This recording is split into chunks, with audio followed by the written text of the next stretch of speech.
Just a quick reminder, this podcast may contain general advice, but it doesn't take into account your personal circumstances, needs, or objectives. The scenarios and stocks mentioned in this podcast are for illustrative purposes only and do not constitute a recommendation to buy, hold, or sell any financial products. Read the relevant PDS, assess whether that information is appropriate for you, and consider speaking to a financial advisor before making investment decisions. Past performance is no indicator of future performance.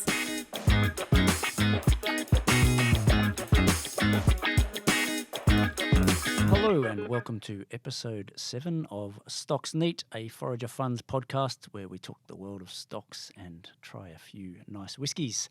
I'm Steve Johnson, Chief Investment Officer here at Forager, and I'm joined by our International Fund Portfolio Manager, Gareth Brown. How are you, Gareth? Hi, Steve. Hi, everyone.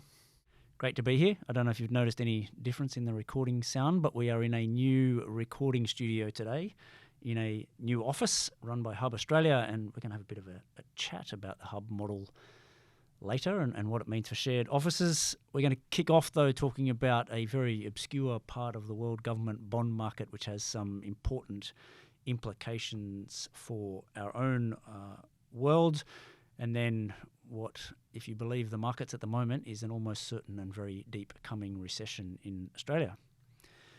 Gareth, we are drinking the Laphroaig 10-year whisky today, which is a very common whisky in the bottle shops, about $100 a bottle, and probably one of the most famous peaty whiskies, I'd say. Yeah, definitely on the west coast there, they make these very peaty, smoky whiskies, and Laphroaig is definitely one of the marquee ones, and the 10-year is their signature.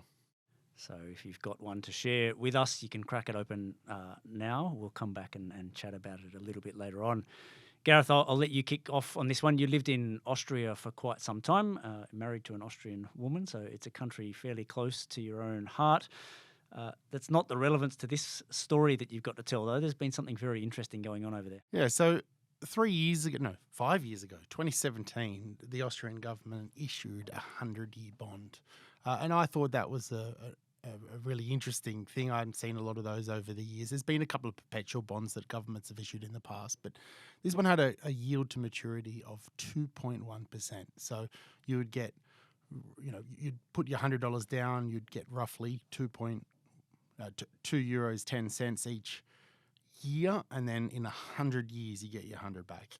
And so you'd be yielding 2.1% annually to maturity. And I thought that was an astoundingly low rate at the time. We were talking about it at the time, going, that is just nuts. You buy something here taking 100 years of risk around money printing and inflation and all sorts of very, very typical fiat currency problems. 3 years later, 2020, just sort of a couple of months after the pandemic started, they issued another 100-year bond. So this goes out to the year 2120. And it was at a yield to maturity of 0.85%. So you put €100 down, you get 85 euro cents annually for 100 years, and then you get your €100 back after we're all dead. Let's face it. The issue was, it blew me away. The issue was 8 times oversubscribed. I have no idea why the Austrian government just didn't take every euro that was offered to them. I'm sure they could find uses for that sort of capital. But it was a really interesting time. Why would an investor buy a 100-year security with such a skinny yield? And the only answer that makes any sense is that you are worried about negative interest rates, which were in Europe at the time, being a very, very long-term structural problem. You're talking about decades of negative interest rates on the short-term side, decades of deflation. Then it makes sort of sense to be locking in nominally nothing instead of a minus. What's important here is you have an asset here that's very, very long duration. You are very exposed to movements in interest rates. It's going to hurt if they go up, and it's going to make you a lot of money if they go down. The Economist wrote a piece on the 2017 bond issue in 2019, and they said, the price had gone up a lot by then, but they said something like that you might experience problems at some time, but by the time you do, investors will be dead. here we are a few years later, and there are problems in this market because those interest rates have started to normalise at a fairly rapid clip, and that's where we are today. We'll come to that in a moment, I guess, where the pricing of that bond is now. But I think it is important to recognise that not everyone who is trading these types of securities is thinking like you and I are about, is this good value if I hold it for the next 100 years? They're thinking, am I going to be able to sell it for a lower price? And 10-year government bonds in Germany got to 0, got to 0.5. We were writing blogs 5 years ago saying, why would you do this at 0.5%? And they went to minus 0.5. So the person who bought that bond at a 0.5 yield actually made a lot of money. And it was a strange time. You had like live companies that were building vaults underground to store cash because they didn't want to have to experience negative interest rates. It was a very bizarre time, right? Yeah, so the era is over, at least for now. And it's happened mightily quickly. Negative rates. And the 100-year bond rate in Austria is now what? 2.47%. So that is now a 98-year bond, and the yield to maturity on that has gone up to 2.47%. So you might be sitting at home thinking that's skinny. 85 basis points to 2.5. I still wouldn't want to buy it at 2.5, but also thinking that's probably not that dramatic a change in the yield. It is. Yeah. So in order for that yield expansion, so yield up, price down, the bonds are trading at 40 cents on the dollar. So the $100 that you put in 2 years ago, if you wanted to sell it on the market today, you get 40. So you're down 60%. And this is amongst bond investors, which includes some of the most conservative investors in the whole risk spectrum. They're down 60% on a government bond in 2 years. Yeah, it's extraordinary, isn't it? And to be honest with you, I sort of wish our government had been issuing the longest duration bonds they could as well. This is one of the great, I guess, wealth inequality fixes that you're ever going to see in terms of a government issuing these bonds, not having to pay any interest really on it for a very long period of time. And the principal payment is so far down the track. Governments probably should have been taking more advantage of it than they were. But that concept is a really, really important one. So a 100-year bond is the most extreme form of bond that I've heard of in terms of term. But that concept there that you have really extreme price sensitivity to change in yields, the term people need to get to know, and they'll see it all over the place, is duration. It's a long duration bond because all of the cash flows are a long way down the track. Long maturity, minuscule coupon. They're the two things that create that duration. You can have a bond that's, say, a 10% coupon. It pays you 10% every year. You get much more of your total cash flows in the early years than back in the late years, if that makes sense. So, but a bond like this, even at the end of 100 years, you'll have still not got 100 euros worth of interest. You'll have got 88 euros or 85 euros worth of interest, and then you get your 100 of principal. So the duration is way out there, 60, 70 years. I'm not exactly sure what the number is. I haven't done the maths on it. So it's very, very sensitive to changes in interest rates. Interest rates up, price down, or interest rate down, price up. Yeah, and the actual measure of duration is a straightforward relationship between those two things. So you've got a bond that's fallen 60% here on a 1.6% increase in rates. So it's got a duration of something like 40, which is very, very, very long. But this actually has really important implications for equity markets because we've seen some very, very violent moves in the longest duration equities as well because people are applying the same maths.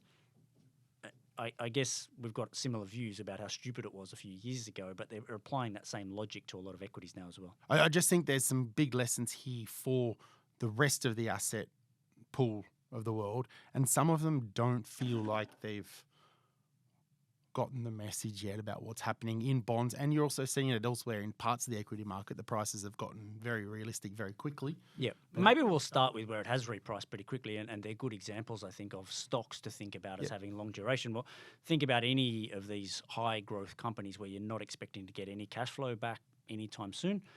That's the first piece of a high duration investment. And then the second piece is all of your value is going to come a long time down the track. And you can think about a a Shopify, an Uber to some extent. Yeah, There's a lot perfect. of really good listed companies out there. Even a Xero here in Australia, it's a business that has not ever paid a dividend. They don't have any intention of paying a dividend anytime soon. The business is growing really, really nicely, but that share price has gone from $150 down to $85 or $90 simply from people applying this sort of logic to it. Nobody's putting any different cash flows into the model. No. They're just saying, okay, I'm going to use an interest rate of 4% here instead of an interest rate of 1%. That's sort of interesting, isn't it? Because you sit here and think stock prices are down 70% in some of these, or more in some of those long duration equities. And you're thinking, okay, people are getting more realistic on the cash flows themselves. But that sort of discount rate change that we've seen in the Austrian 100-year government bond explains 60 percentage points of the fall, right? It's not like necessarily the equity markets have really reined in the cash flow expectations that they had 12 months ago. No, I would say if anything, those numbers have probably gone up as some of these companies start to show a little bit more restraint around how much they're prepared to spend. So it's going to be very interesting to see that unfold further. Obviously we've had some pretty big moves in particular parts of the market. You've seen those share prices come down a long way. There are other parts that I don't think have really started to accept this reality at all yet, and they might be sitting there thinking, well, we're not tech companies, so it doesn't affect us. But there's some other asset classes that have only known declining interest rates for a long time. Stay tuned, we'll be back in just a sec. Are you a long-term investor with a passion for unloved bargains? So are we. Forager Funds is a contemporary value fund manager with a proven track record for finding opportunities in unlikely places. Through our Australian and international shares funds, investors have access to small and mid-sized investments not accessible to many fund managers, in businesses that many investors likely haven't heard of. We have serious skin in the game too, meaning we invest right alongside our investors. For more information about our investments, visit foragerfunds.com. And if you like what you're hearing and what we're drinking, please like, subscribe, and pass it on. Thanks for tuning in. Now, back to the chat. So yesterday, Aussie FinTwit, financial Twitter on the Australian community, was really running hot talking about the results from Vicinity Centres.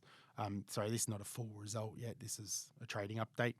They own half the Chadstone shopping centre in Melbourne. It's a Gandal entity, I guess you would say. They own a bunch of other shopping centres around the country. And they released a statement titled Full Year 22 Earnings Guidance and Property Valuations Update. So this was on the 20th of June. I'll read the offending paragraph in full.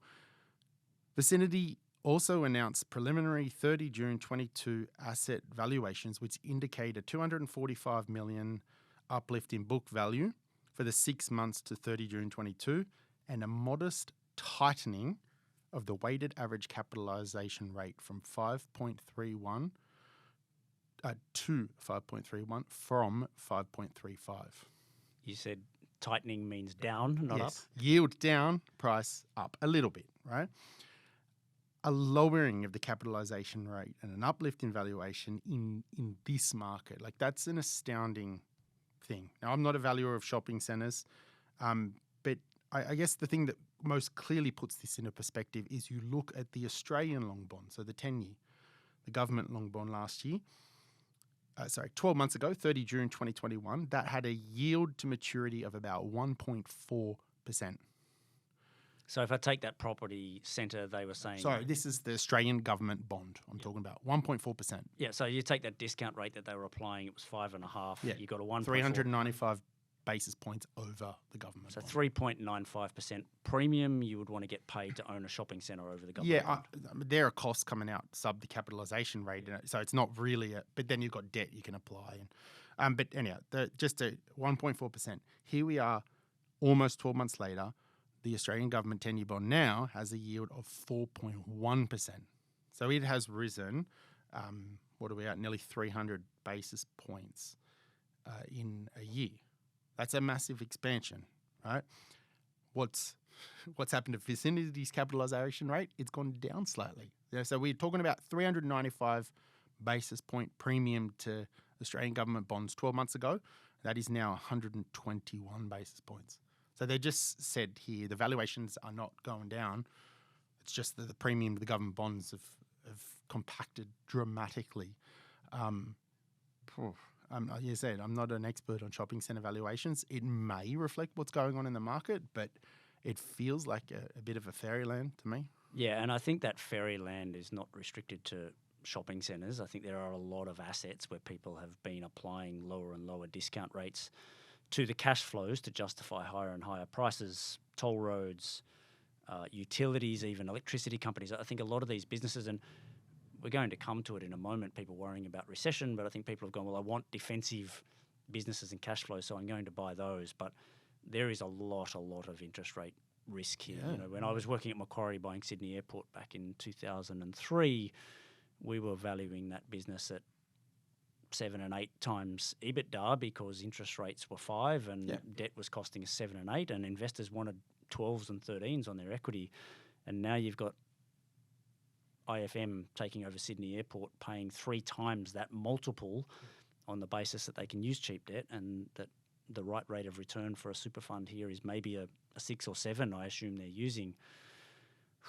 And that whole space has always had me very, very worried. The super funds never really, they sit there and say, oh, your money's down 5% this year, but 3/4 of it's unlisted. Yeah. And they get to put their whatever valuation they want in the model. So I just think it's really like we talk about whether I want these safe assets because it's a tough time, but you can now buy a government bond and earn 4%, more than 4%. You couldn't do that 12 months ago.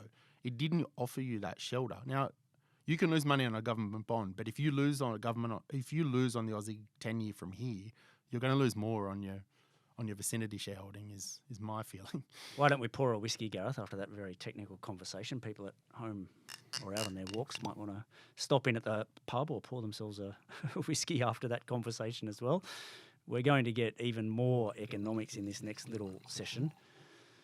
I'll give a quick example to kick things off here. We own 7 West Media in our Australian shares fund, the owner of Channel 7 and The West Australian, the main newspaper over in WA. We bought that stock at sort of 3 times earnings when the share price was 40 cents in August of last year. They've had a couple of really good results. They've generated a bunch of cash flow. They've repaid a huge amount of debt and delevered the balance sheet. And the overall advertising market here in Australia has been growing quite nicely out of the COVID downturn as well. And the share price hit a high of 80 cents, I think, but traded sort of between 65 and 75 for a fairly significant amount of time. Then in April, they came out and upgraded their guidance for the full year, said we're expecting to make more money than we're anticipating. It translates, they gave EBITDA guidance, so sort of lots of things earnings guidance, but it translates to about $180 million of profit for the year. And the share price has been absolutely whacked. It's all the way down from 75 back to 35 cents this morning.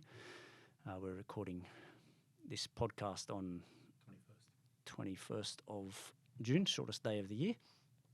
And that share price has more than halved over 3 months. And the explanation, and it's not hard to find, you can read broker reports saying advertising downturn is around the corner, we're about to have a recession, and this is the most cyclically exposed business, therefore just sell the stock. And it's been absolutely hammered. And the way you put it is that, revenue falling 10 or 15% can halve earnings, right? That's sort of what the magnitude we're talking about.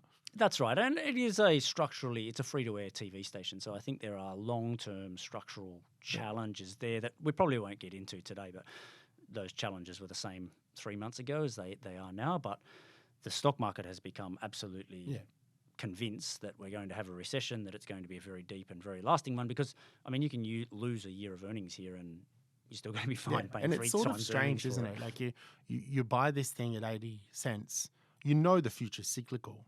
The recession arrives and you think that earnings are going to halve, but it's going to halve for a period of time, whatever that is, and then rebound.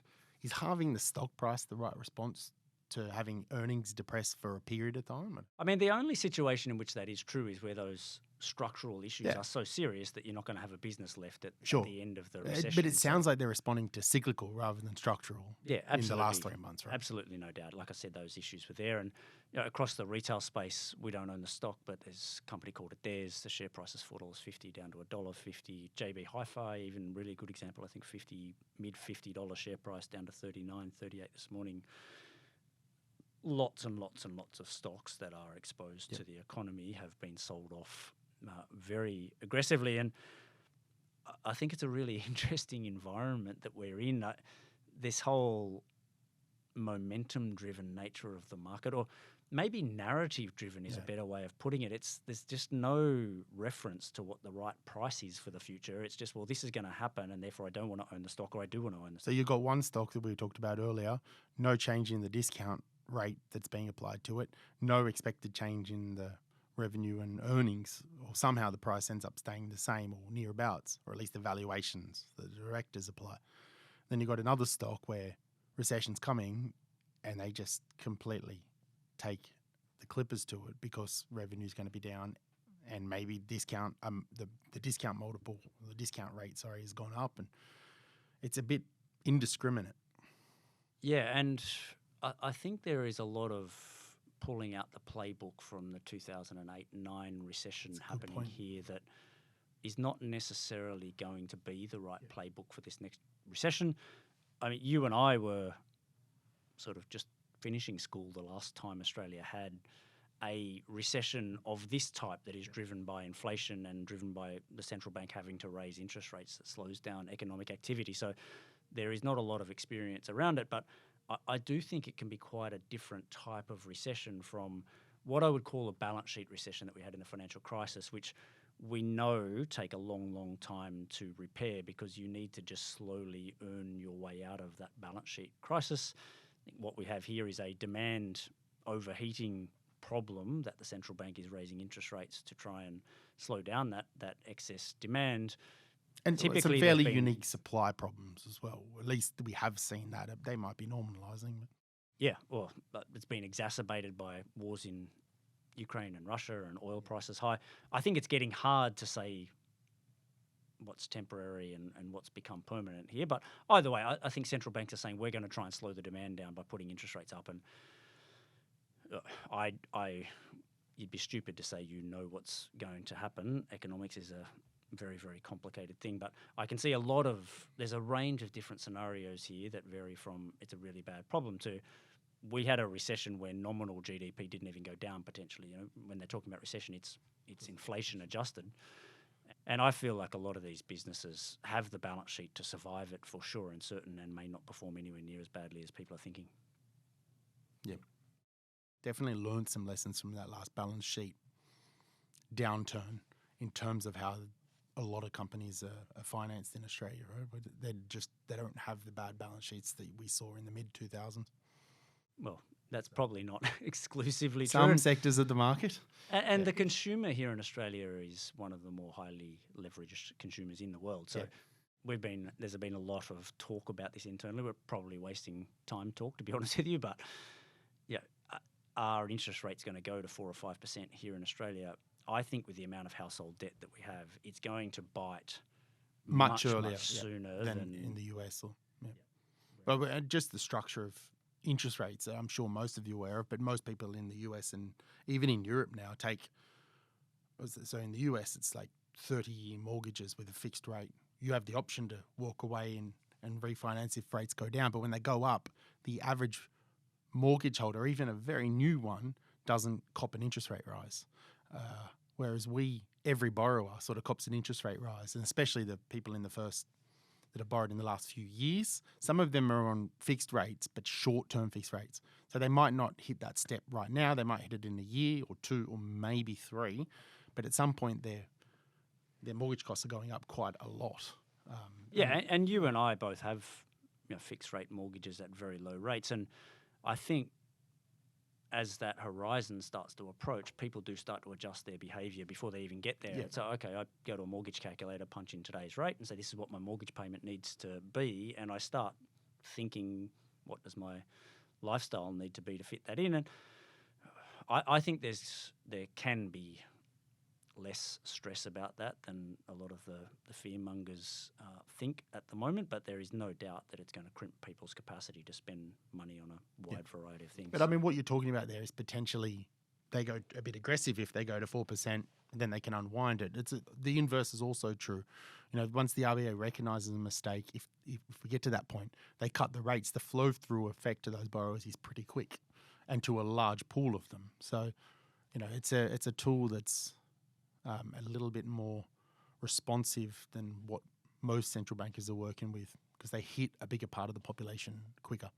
The other thing I'm quite enthusiastic about is that there are so many moving pieces of the demand equation still that I think we can have a pretty poor macro environment and some sectors still doing very well because people want to spend money on certain types of things that they haven't been able to spend money on for years.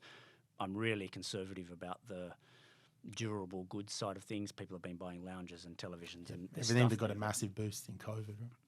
Right? A lot of people are now saying, okay, I'll put in 2019 levels of profitability. I'd be thinking 2019 and lop something off it because it's going lower than that for some of those businesses. A couple of those standouts that are looking different to that, travel, definitely, where we have, I think, a uniquely price insensitive travel market at the moment. We have a lot of people, you know, everyone's been stuck at home for 2.5 years. They want to get out. The prices have gone up. People are paying it. They're finding a way to pay it. They're not spending that money at Harvey Norman. They're now going to go and spend it going to Europe or to Fiji or wherever it is. And automobiles, cars will probably be relatively price insensitive for a while. We've had a massive supply shock there. There's a big pool of unsatisfied demand, and you know that you might see automobiles, you know, sellers having unusual pricing power for a couple of years. Well, they do right now, and we might sustain for a little bit. All right, how about we try this whiskey? Yep. It's been sitting there and enticing me for the last 20 minutes. You smell it first. A lot of people, and again, if you're new to your whiskey, I probably wouldn't start with a really peaty one because it might turn you off.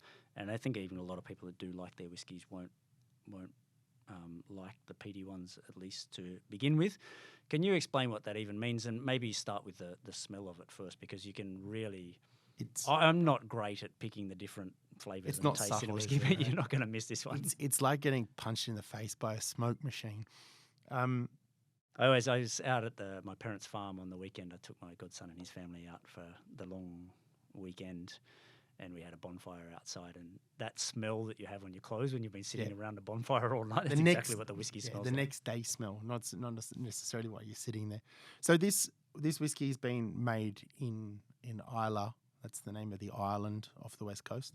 All the West Coast whiskies have, well, nearly all of them, as far as I'm aware, have a very peaty, smoky profile. So the Highland whiskies are much, much less smoky, and they have big peat reserves on all these islands. So you know, Talisker from the Isle of Skye, all the Islay whiskies like Alkentoshan, Lagavulin, Laphroaig have very smoky profile. What Laphroaig, so they've been making this whiskey for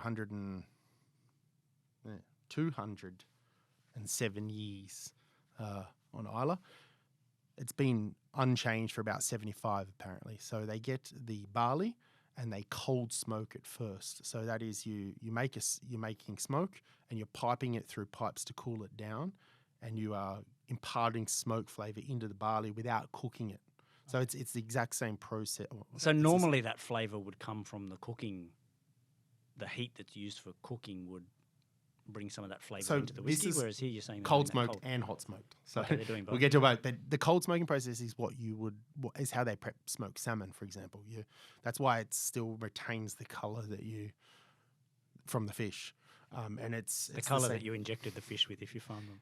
Yeah, unless you buy the wild stuff from Alaska, mate. But it's the same process, and then they hot smoke it over the peat. So you get peat, which is sort of, let's say, immature coal almost. So this is plant that's decomposed. It would become coal if you left it there for a few million hundreds of years old, but not hundreds of millions of years old.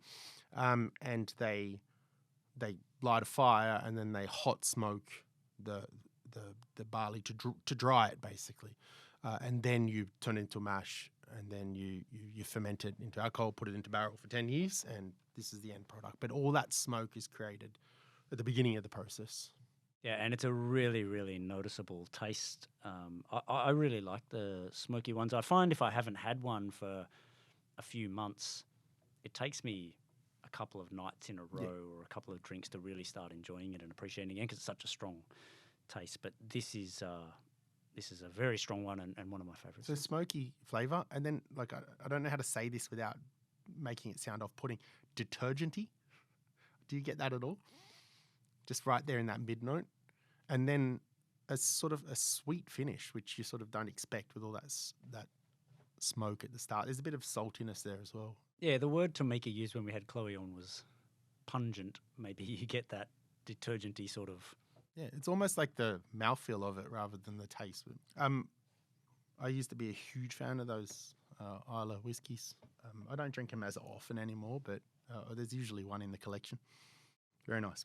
Very nice. I touched on this earlier today. But we are recording this podcast in a fully soundproofed podcasting studio at Hub Australia. They've got a brand new office in the Brookfield Place building above Wynyard, which is a really cool building to start with, and they've done an amazing job here with the offices. We got kicked out of our old office. We've been doing the shared office thing for 3 years, I think, wasn't it? Really? Since we lived Pitt Street. It's pre-COVID, so... No, we moved in there. We moved in the last office in October 2020. Okay, so we were in a Victory office, shared office. So we have our own office space to describe it and your own desks and everything, and we can lock the door, but you share kitchen, you share meeting rooms, you share a front reception with a whole bunch of businesses. So these companies will lease the floor, they'll kit it out with everything, and then they'll sublease space. And you effectively pay rent and then you don't pay for much else. So your internet is included, the meeting rooms, a certain number of meeting rooms are included. This podcast studio, for example, is included. And Alex Chevrolev was sitting at work a few weeks ago and it was about 6 o'clock at night and one of the Victory offices people walked in and said, you've got to leave. We've not been paying our rent and we've been kicked out and you've got to leave and don't come back. So, sorry, this is not us not paying our rent. This is our landlord not paying the rent to the ultimate property owner. Correct. Right? So we had been paying our rent, but it hadn't been handed on to the I just landlord. wanted to quell any fears around that. So we got kicked out and we're all back working at home again like COVID once more. Fortunately, we've had a lot of practice at that. But we had actually looked at Hub when we looked at Victory and it's a breath of fresh air coming to this place. That whiskey's kicking in, isn't it? That's right. It's no, it is a very different experience. We kind of liked when we first moved into the Victory office some elements of it, but it got a bit difficult, and the financial strain on their business was becoming very obvious. You know, the share price, it's a listed company, Victory offices. The share price has gone from $2 to 2.5 cents. So that puts the financial strains into context. And just to put that in, like they own these assets through special purpose vehicles, so they blow up one at a time, and our one branch blew up. But like it took a bit of work to get us moved over here, but it's a much better office, and we are going to be much more comfortable here. Yeah, and I find it really interesting, and I'm a bit like this with a lot of architecture. If you ask me to design something, I'm pretty hopeless at laying out what's going to look amazing. But when I see it, I know what I really like and I know what I don't like. And there is something about the aesthetics of what they've done here that's really, really, really good. The spaces are great. They've got these little phone booths you can go and make phone calls in. The offices are nice and light and airy, and just things like black walls in our old office, and these are white walls, and it just makes you feel more open. But I've also been watching the good cafe, so like got a barista making coffees, pay for them, but you can go and sit in a nice lounge area and read whatever you want to read for a while. It's just been fantastic. I've been really enjoying coming into the office. I've also been watching We Crashed on Apple, which is a documentary. Well, how would you describe it? I haven't watched it, so I don't. Anne Hathaway's in it. It's got a bunch of really high profile. Jared Leto. So it's not documentary. It's not a doco, but it's a recreation. It's based on real events. And I have a friend who's done a lot of work in Silicon Valley, knows someone who used to work there, and said it's very, very realistic. Even the actual personality types are very realistic about what was going on. And I mean, that whole thing was a disaster. You wrote a blog about it. How many years ago was that? My first one was in 2015, March, I think.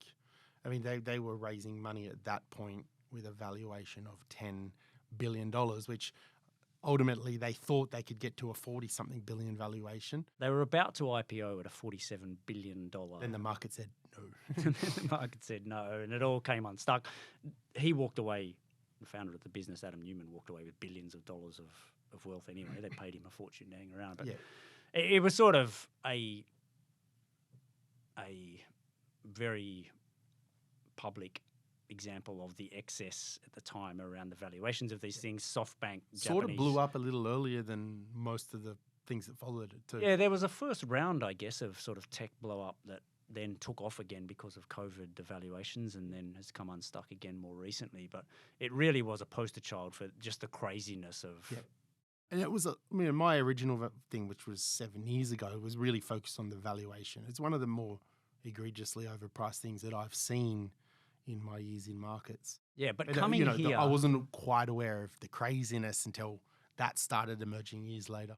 Yeah, lots of drugs and alcohol and all sorts of crazy, inappropriate things happening at a corporate level, and then also almost expecting the tenants to sort of behave in the same way. But just coming here, he was really onto something with the concept of giving businesses the benefits that you get in some large corporates these days, really nice office space without needing to pay that crazy sort of rent. Yeah. And this is a much more professional version here, but I think they've actually embraced a lot of the things that WeWork was doing around making it an enjoyable place to come and work and hang out and bring people for meetings. And I'm really, really bullish about the concept. Love to invest in the business, and I think it's harder than most people think to get it right, as we've seen with Victory. It's one of those qualitative things that you look at and you go, okay, why can't someone else just rent an office and do the same things? I think it's hard to get those qualitative things right, and I think this business is going to do really well.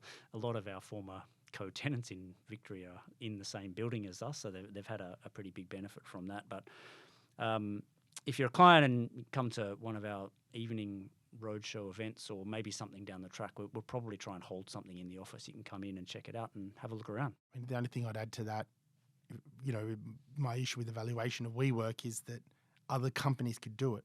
Like it's not easy to replicate Uber and take it on. Of course, Diddy's had a good go at it, but Spotify is probably the same sort of situation. Most of them have network effects that are pretty powerful. Shared office space, I can imagine 10 companies doing that very well globally, and it just changes the pricing power dynamic over time. But I think the one thing is it can be a very big business. You get it right, you can be a very big business. It's always going to be fairly slim margin, but WeWork sort of was an early example of that. Fantastic, Gareth. We will wrap it up there. Tamika's going to be on to us for running over time as it is. Thank you for tuning in to this episode. As always, send us an email, follow us on Twitter, send us a message if there's anything you'd like us to discuss in future. Hope you found the sound quality in our new studio good, and thank you very much for tuning in.